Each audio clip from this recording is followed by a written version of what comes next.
Hey guys, Magma Ren here, and I don't know about you, but I am super excited for what just came out not too long ago. If you don't know and you can't read because of the title, it was the new Rogue One trailer, and I've been waiting all day for this. I was jittery all day, constantly refreshing YouTube, hoping it would pop up because I knew I was going to miss it on TV during the Olympics. I scrolled through every channel and of course I missed it. But luckily there's YouTube and so I saw it. But still, it was amazing. I loved it. It looked beautiful. Though I still have a sick feeling that this movie will not be as successful as The Force Awakens, and that's mainly because The Force Awakens blew us all away because it was the first Star Wars movie in so long. So anyways, let's get to it because it's time for a shitty review now that it came out. And I don't know if I'd call this a spoiler thing because, it's a trailer for a movie. So, I guess if you don't want to hear any opinions or any facts I may have to spoil anything for the movie, then you probably shouldn't watch this. But if you haven't seen the trailer, I'll link it in the description, then you will come back to this, right? Wink, wink. Okay. Now, let's get started. So for this review, I'm not going to be going into too much depth on the scenes in this trailer, but what they could mean for the movie in general.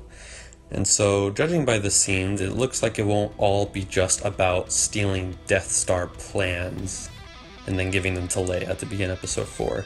It looks like a lot of it will be about, our main character, Jyn Erso, I hope I pronounced that right, to be, she ends up with small bands of rebels and they try to, liberate it from their little places they live or planets from the Empire's reign. And there will be other scenes where it will be, the Rebel Alliance itself trying to steal data from possibly other, Imperial bases, which could lead to them figuring out about the Death Star, and then also figuring out about the test soon, because it looks like a planet's going to die in this movie. There will be one planet that's going to be destroyed. I'm calling it.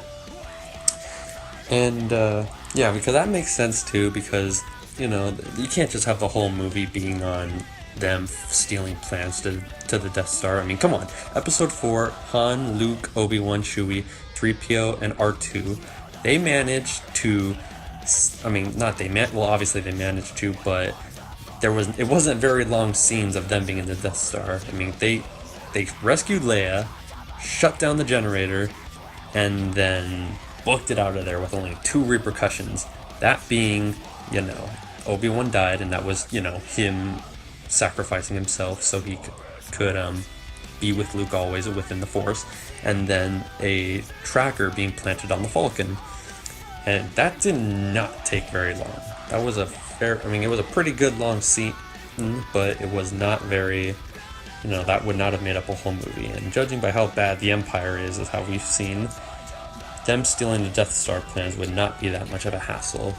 It would be the equal amount of hassle it would have been for Luke and Han to save Leia and get out of there as it will be for them. And with that being said, I have one little complaint. I'm not sure how you feel about it, but it's my opinion. It's an opinion. It's an opinion. Nothing I say will change the minds of people who make Star Wars. But I don't think Saw, and forgive me if I say the last name incorrect, Gerrera, I think it was Saw Gerrera, whatever. That character should be in this movie. I like the actor, don't worry. I love the actor. I don't think the character he's playing should be in this movie because he's from the Clone Wars TV show. And his story is he and his sister, who died, so sorry, so sad, died when they were freeing their planet from the separatist takeover. And that's pretty much that line, but I don't think his character should be in this movie because I don't think the Clone Wars should be, connected to the movies. And don't get me wrong, I love the Clone Wars TV show. I loved it. I watched all the episodes more than 5 times, trust me, and I watched them all the day they were aired on TV. And with that being said, there's some reasons I don't think they should be connected with the movies, and that being mainly because of Anakin and Ahsoka. If you recall in episode 3, Anakin was put on the council by Palpatine, the Jedi Council, and he requested that he become a master because he believed that if you're on the council, you should be a master. And they denied it. But yet, in the Clone Wars, which is before episode 3, the council gave him, or at least Yoda and Obi-Wan, gave him a Padawan, which was Ahsoka, an apprentice. What are you if you have an apprentice? You're a master. You can't say he wasn't a master. Even though she'd left, he still used to be a master. It just doesn't add up. I don't think that should be in there. I don't think I love the Clone Wars, like I said. I'm thankful Dave Filoni and everyone else down at the Lucasfilm who created this TV show. I watch Rebels too. Trust me, I watch Rebels. Trust me. But I just don't think they should be connected to the movies at all.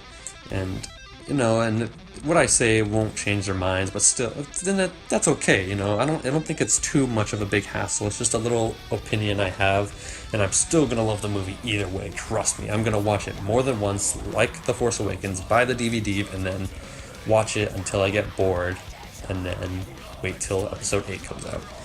Now for the final part, the man himself, Darth Vader. Oh, that's awesome. I knew he was going to be in the movie because they announced it, but it's still cool to see some physical evidence that he's going to be in this movie. I don't know what his plan is. I don't know how he's going to be into this. Probably be on the Death Star, and when they're attacking, he's going to go after him. But still, it's so cool that he's going to be in it. You can't have a movie without Vader. He was in every single movie, and yes, I technically count him being in The Force Awakens because his helmet was there, Kylo was talking to someone, and it had to be Vader's ghost. So yeah, that's my review on this. Sorry about the rant, but I just there's things I had to get off my chest about Clone Wars and Vader and Star Wars in general. My love. Anyways, that's it for now.